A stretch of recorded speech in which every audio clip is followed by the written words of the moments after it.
날씨가 많이 무더워졌습니다. 특별히 건강에 신경을 쓰고 건강에 적신호가 오지 않도록 하나님께서 여러분들의 삶을 지켜주시고 인도하여 주실 줄 믿습니다. 우리의 삶에는 무한한 가능성이 있지만 마귀는 우리의 무한한 가능성을 무한한 가능성이 아니라 유한한 가능성으로 만들어버리는 것을 종종 발견하게 됩니다. 웰마 루돌프라는 사람은 태어나면서부터 소아마비였습니다. 다리가 정상적이지 않지만 그는 오랫동안 인디아나 포트 대학에서 체육과 교수를 역임을 했습니다. 웰마 루돌프는 정상적으로는 거의 한쪽 다리가 가는 모습을 갖고 1960년 로마 올림픽에서 100m, 200m, 400m 단거리 경주에서 3관 왕을 차지하는 영광을 누리게 됩니다. 그러나 그도 태어나면서부터 3살부터 8살까지는 다리에 보족을 끼고 생활을 해야만 했던 사람이었습니다. 다행히 그는 좋은 믿음의 부모를 만나서 그 부모의 기도와 격려를 받으며 성장을 하게 됩니다. 쩔뚝쩔뚝거리면서 학교를 다녀오면 그 엄마가 다리를 붙잡고 이렇게 기도했다고 합니다. 하나님, 우리 딸 웰마도 다른 아이들처럼 걸을 수 있게 도와주옵소서. 그리고 엄마가 지쳐서 이제 기도를 멈추면 아빠가 대신해서 그 아이를 위해서 기도해 줬는데 하루에 2시간씩 이 아이를 위해서 끊임없이 기도를 했다고 합니다. 이렇게 시작된 일은 4살부터 시작되어서 월마가 이제 다리에서 보족을 떼어나는 순간까지 무려 4년이나 하루도 빠짐없이 지속이 되었다라는 것입니다. 웰마는 중학교 2학년 때 47명의 반 친구들을 물리치고 달리기에서 1등을 하게 됩니다. 고등학교 2학년 때는 테네시주 여자고등학교 육상 대표 선수가 되게 되고 1960년대에는 마침내 올림픽 3관 왕이라는 명예를 누리게 됩니다. 소아마비를 가진 사람들에게 99%가 거의 절망적인 삶을 살아간다고 합니다. 마음의 병이 있는 것이죠. 나는 안 된다. 나는 할 수 없다. 스스로 자신을 제한해 버림으로 말미암아 하나님께서 주신 능력과 하나님께서 주시는 은혜를 아주 작게 만들고 힘없고 무력하게 만든다라는 것입니다. 그러나 웰마는 좋은 부모 밑에서 생각의 날개를 펴게 되고 끝내 위대한 일을 해내게 됩니다. 그녀는 은퇴를 하고 나서도 기도회를 이끌어갈 정도로 아주 열정적인 그리스도인의 모습을 보여주었다고 합니다. 여러분, 사람들의 마음속에는 모두가 다 장애가 있다고 말합니다. 정서도 장애라고 이야기하는 사람이 있는데 그렇다면 여러분들의 마음속에는 어떤 장애가 있을까요? 또 제 마음속에는 어떤 장애가 있을까요? 다리 하나가 병적으로 말라 있을 수도 있습니다. 아니면 보초리 없이는 움직일 수가 없는 삶일 수도 있습니다. 그럼에도 불구하고 우리가 위대한 삶을 살 수 있다는 것은 웰마가 보여준 그의 인생 승리에서 우리는 볼 수가 있게 됩니다. 모든 가능성을 다 열어놓고 마음의 병을 장애물이 아니라 하나님의 은혜의 축복의 통로로 만들어가는 것이 그리스도인의 삶이요 그리스도인에게 주어진 하나님의 축복이라는 것을 우리는 분명히 알아야 됩니다.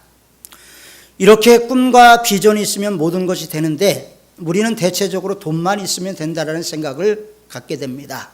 돈만 있으면 다 된다. 돈만 있으면 행복하다. 이렇게 생각을 하게 되죠. 인류 역사상 가장 큰 부자였던 락펠러는 그렇게 얘기를 했습니다. 얼마나 돈을 가져야 행복할까? 여러분, 얼마나 돈을 가져야 행복하겠습니까? 락펠러는 그렇게 얘기를 했습니다. 조금만 더 가지면 행복하냐? 또 그게 아니다라는 것입니다.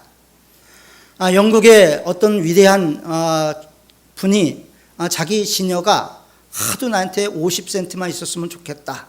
하도 탄식을 하며 노래를 불러서 돈을 줬대요.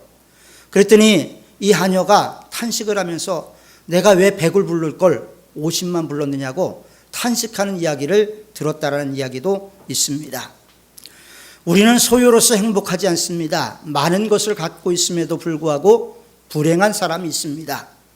물론 많은 것을 가지고도 행복한 사람이 있지요. 그러나 많은 것을 가지고 있음에도 불구하고 불행한 사람들이 있는 것은 돈이 행복의 전부가 아니라는 것을 보여주고 있습니다. 세상적으로 부유하다고 행복한 것 아니죠. 만약에 그것이 행복의 조건이라면 저와 여러분들은 가장 불행한 사람이라고 말할 수도 있을 것입니다. 예수님처럼 삶을 살아간 사람은 더더욱 불쌍한 사람이죠. 여우도 머리 둘 곳이 있지만 인자는 머리 둘 곳이 없다고 예수님께서 말씀을 하셨습니다. 예수님보다 우리가 얼마나 부유하게 살고 있습니까?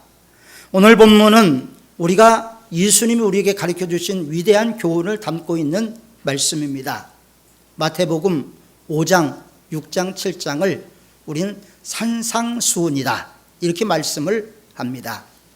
왜냐하면 예수님께서 산에서 제자들을 가르쳤기 때문에 산상수훈이라는 별명이 붙어 있습니다. 산상수훈을 시작하면서 예수님 팔복부터 말씀하시죠.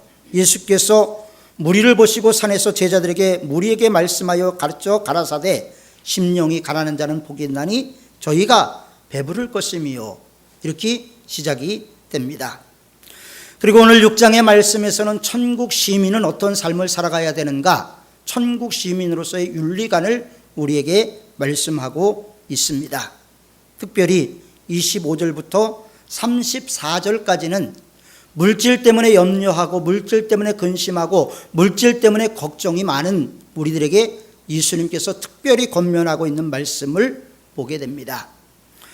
본문을 보면 염려하지 말라 3번이나 강조하고 있습니다. 염려하지 말라, 염려하지 말라, 염려하지 말라 3번이나 강조되어 있습니다. 이 말씀은 무엇입니까? 우리의 마음이 나눠지면 안 된다. 하나님을 생각하는 마음에서 세상으로 마음을 돌리면 안 된다라는 것을 단적으로 예수님께서 말씀을 하시는 것입니다. 그래서 예수님을 바라봐야 된다. 그래서 예수님이 무리를 걸을 때 베드로가 예수님을 바라보고 걸을 때는 무리를 걸었지만 예수님으로부터 시력이 세상을 바라봤을 때, 풍랑을 바라봤을 때 물에 빠졌다라는 것은 우리가 너무나 잘 알고 있는 내용입니다. 염려라는 것은 우리로 하여금 불신앙에 빠지게 합니다. 염려라는 것은 우리로 하여금 뼈가 쇠하게 만듭니다. 염려라는 것은 우리로 하여금 비전을 향해서 한 걸음도 나가지 못하게 만들어 놓고 맙니다. 살고 싶지 않다 이런 마음도 염려와 근심 때문에 오게 되는 것입니다. 염려와 근심이 우리들의 마음속에 가득하면요 무엇을 해도 재미가 없습니다. 행복이 없습니다. 즐거움이 없습니다. 그렇기 때문에 적극적으로 예수님께서는 염려하지 말라 우리에게 이렇게 권면하고 계시는 것입니다. 물론 우리가 염려 없이 세상 살아갈 수는 없지요. 염려가 다 있습니다. 그러나 그 염려를 내일까지 가지고 가면 안 된다. 오늘 괴로우면 오늘로 족하다라고 예수님께서 말씀하고 계시는 것입니다. 왜냐하면 우리가 염려한다고 없던 물질이 생겨납니까? 우리가 염려한다고 우리의 외모가 갑자기 미스 코리아처럼 변화되는 것도 아닙니다. 우리가 염려한다고 우리가 더 좋은 직장을 갈 수 있는 것도 아닙니다. 그렇기 때문에 염려라는 것은 우리로 하여금 기쁨을 빼앗아가고 우리들로 하여금 평화를 잃어버리게 하고 우리들로 하여금 절망하게 만드는 것입니다. 그래서 예수님도 행복의 조건이 물질에 있지 않고 소유에 있음을 강조하고 있습니다. 오늘 본문을 보면서 우리가 행복을 잃어버리지 않는 비결은 무엇일까? 진정 행복하고 싶은데 행복할 수 있는 비결이 무엇일까? 헬라의 철학자 아리스토텔레스는 인생의 궁극적인 목적이 뭐냐? 인생의 궁극적인 목적은 행복에 있다라고 말을 했습니다. 행복하게 살기 위해서 우리가 존재한다라는 거죠. 하나님도 그렇게 우리를 만드셨습니다. 그런데 마귀가 자꾸 우리들의 마음속에 이물질을 집어넣음으로 인해서 염려하게 하고 근심하게 함으로 말미암아 우리가 절망하게 만드는 것입니다. 그래서 행복을 잊지 않으려면 생각을 해봐야 돼요. 생각을 한다는 것은 무엇입니까? 또 너희가 어찌 의복을 위하여 염려하느냐? 들의 백합화가 어떻게 자라는가 생각하여 보라. 수고도 아니하고 길쌈도 아니하느니라. 여러분, 산속에 있는 꽃 누가 길쌈하고 누가 가꾸겠습니까? 그러나 아름다운 꽃들이 피어나는 것을 종종 보게 되죠. 누가 그 꽃에 옷을 입혔습니까? 하나님이 하셨다라는 거예요. 누가 그 꽃에 향기를 주었습니까? 하나님이 주셨다는 겁니다. 그러니까 하나님이 모든 것을 하시기 때문에 우리의 염려도 맡기기만 하면 된다라고 성경은 말씀을 하고 있습니다. 공중의 새를 보십시오. 심지도 아니하고 거두지도 않고 창고에 모아들이지도 아니하지만 천부께서, 하늘 아버지께서 친히 이 새들도 기르신다라고 성경은 말씀하면서 이 새들보다, 들의 백합화보다 우리가 얼마나 귀중한 존재냐, 우리가 얼마나 존귀한 존재냐, 이것을 강조하고 있는 것입니다. 여러분 한 사람 한 사람이 얼마나 귀중한 존재냐? 하나님께서 여러분들을 한 사람 한 사람을 사랑해서 그 사랑하는 독생자를 십자가에 못 박기까지 우리를 사랑했다라는 것을 성경은 우리에게 보여주고 있고요. 구약은 그 예수님이 준비하고 오실 것이다라는 것을 말씀하고 있고, 신약은 오신 예수님께서 우리를 위해서 어떻게 행하시고 어떻게 사셨는가를 보여주고 있는 것입니다. 그렇기 때문에 우린 염려 대신에 주님께 맡기는 것이 필요합니다. 전도서의 기자의 말을 빌리면 형통한 날에 기뻐하고 곤고한 날에 생각하라. 무엇을 생각하라는 겁니까? 받은 은혜를 생각하라는 거예요. 여러분들이 지금까지 받은 하나님의 은혜를 하나하나 생각해 보십시오. 얼마나 많은 은혜를 받았습니까? 아마 여러분들이 받은 은혜는 기록하면 진짜 하늘을 두루마리 삼고 바다를 먹물 삼아도 다 기록할 수 없을 정도로 우리가 큰 은혜를 받은 사람이라는 것을 알 수가 있게 됩니다. 그렇기 때문에 우리가 생각해 봐라. 하나님의 은혜를 기억해 봐라. 곰곰이 하나하나 되새김질 해봐라. 이런 의미를 가지고 있습니다. 사업에 실패하고 절망한다 할지라도 하나님 우리를 포기하지 않습니다.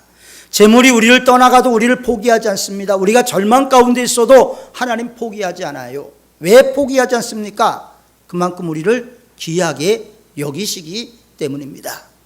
여기 계신 한 분 한 분 작품으로 하나님께서 빚으신 거예요. 하나님 우리를 상품으로 만든 것이 아니라 작품으로 빚었어요. 한 사람 한 사람 외모가 다르고 키가 다르고 모양이 다른 건 하나님이 우리 한 사람 한 사람을 작품으로 만들었다는 것을 우리에게 보여주고 있는 것입니다. 그래서 우리가 진정으로 하나님을 바라보는 믿음, 하나님을 바라보는 신앙, 하나님만을 앙망하는 그런 길을 우리가 걸어가야 할 줄 믿습니다.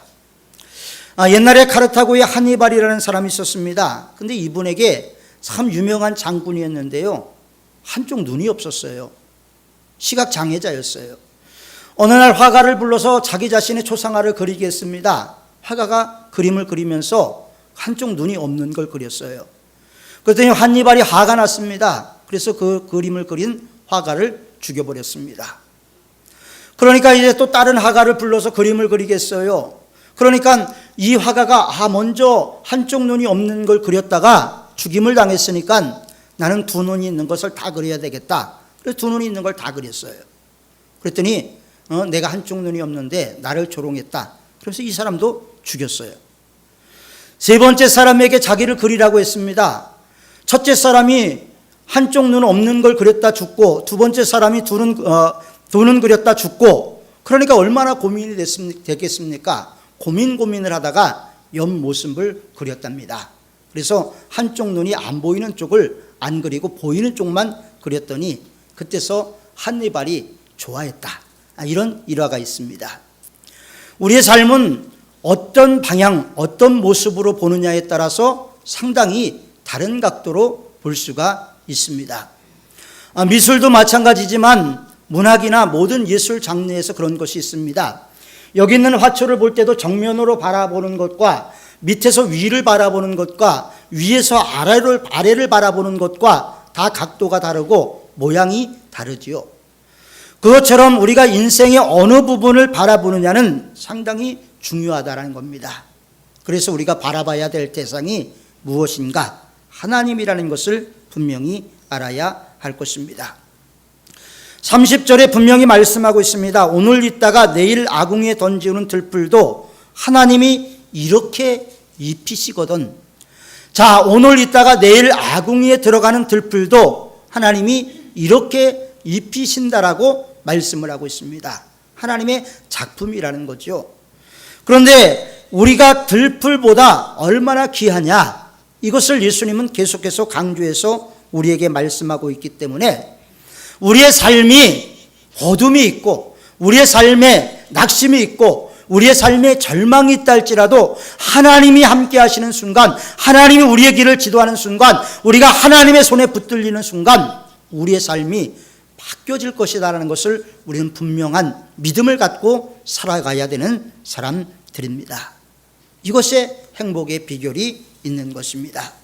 그래서 현재 환경만 바라보지 말고 썰물 뒤에는 반드시 밀물이 있다는 것을 생각하면서 하나님께서 나에게 썰물의 때만 주신 것이 아니라 민물의 때를 주신 것을 기억하면서 기다리고 인내하며 기도할 때 하나님께서 우리의 삶을 풍성한 은혜의 길로 인도하여 주실 줄 믿습니다. 두 번째로 그 나라와 그의 의를 구하라. 그 나라가 뭡니까? 하나님의 나라지요. 평강의 왕이 통치하는 곳에 평강이 있습니다.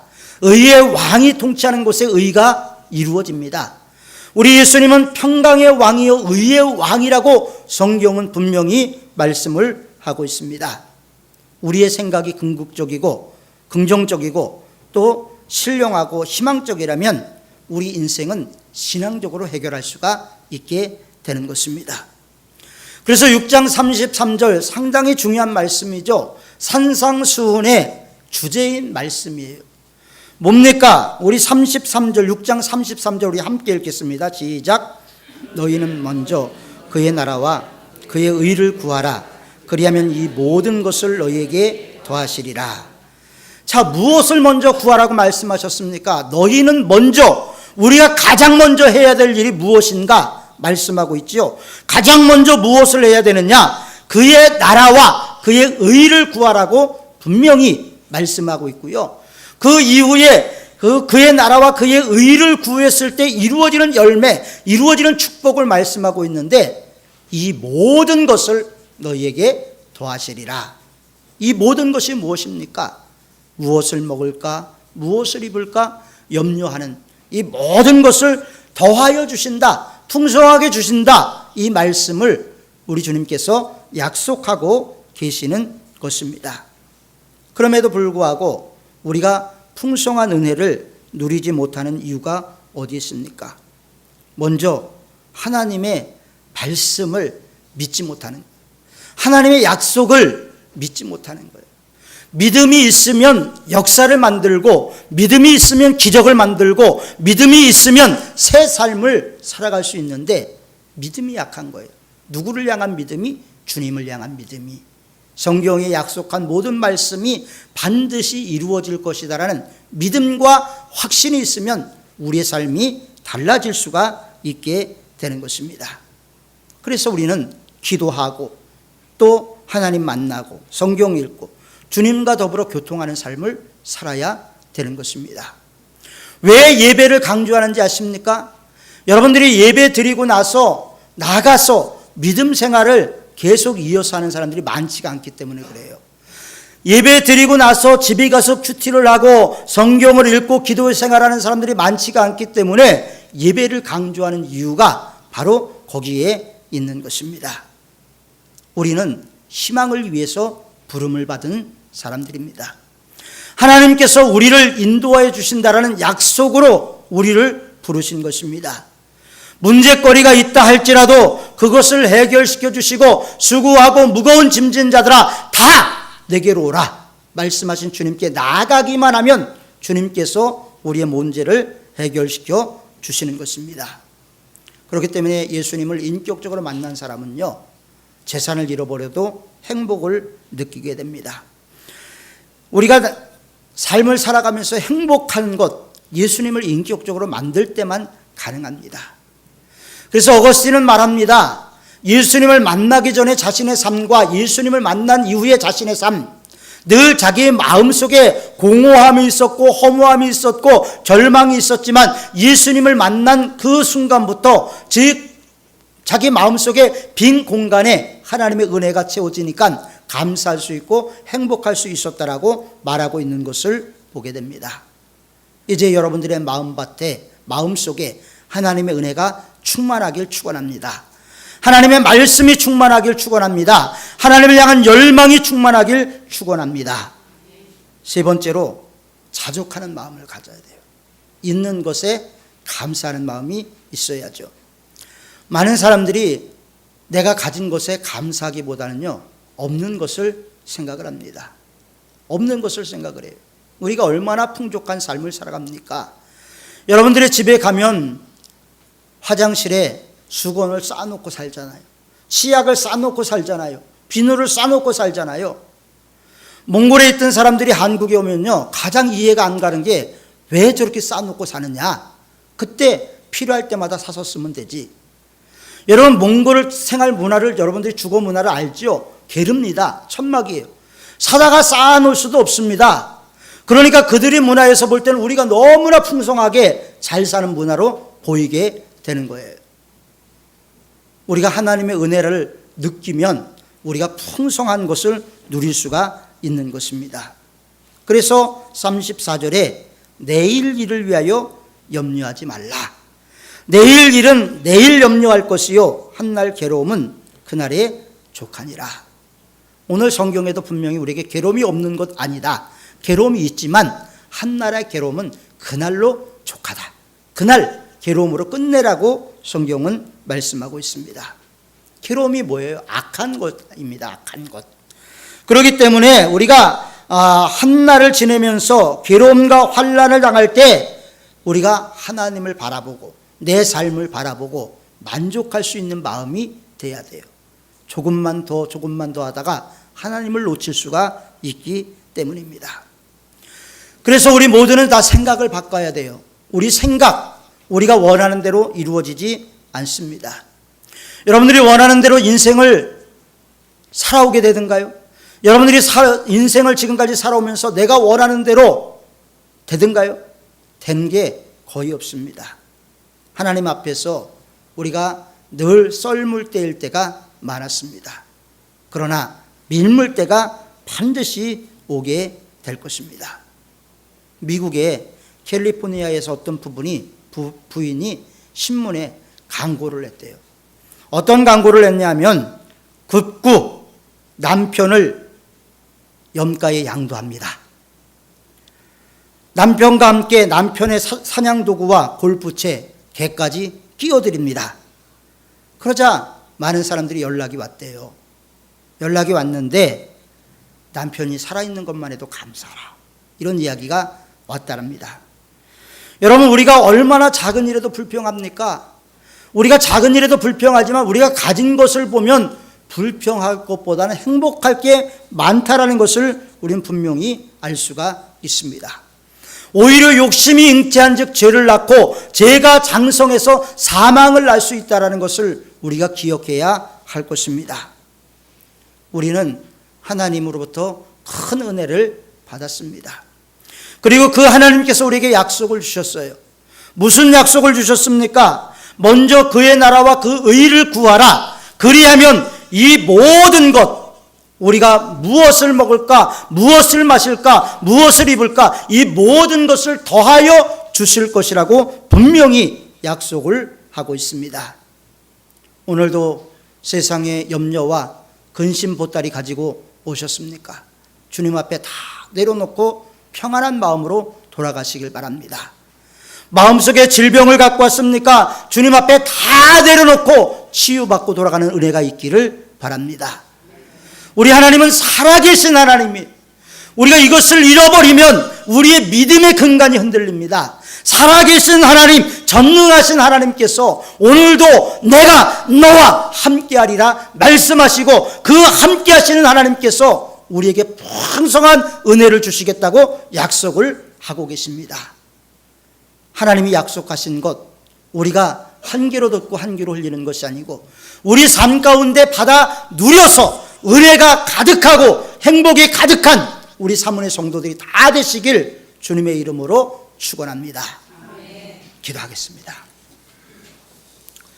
거룩하고 자비로우신 아버지 하나님, 우리의 삶 가운데는 너무나 많은 염려들이 있습니다. 너무나 많은 근심들이 있습니다. 그러나 이 모든 것 주님께 맡기길 원합니다.